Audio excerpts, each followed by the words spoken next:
Ano namang naging motibasyon mo? Bakit gusto mong maging bahagi ng Pinoy boy band superstar? Kasi,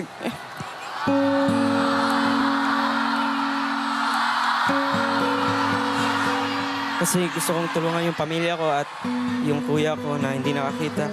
Gusto mo ipagamot ang kuya mo? Nakasalamin siya, hindi siya nakakakita. Hindi mo siya nakakita.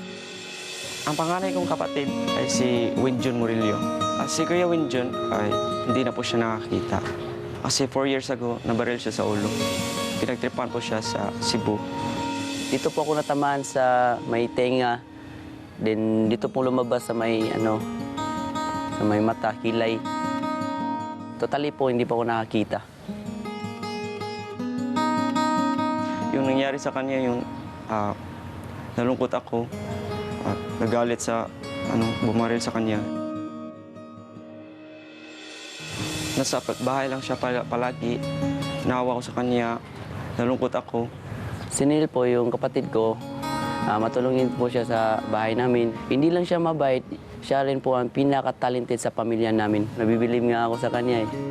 Umaasa pa rin ako na maoperahan si Kuya, may chance na makakita pa siya. Hindi lang niya marinig yung boses ko, kundi mapapanood niya pa ako.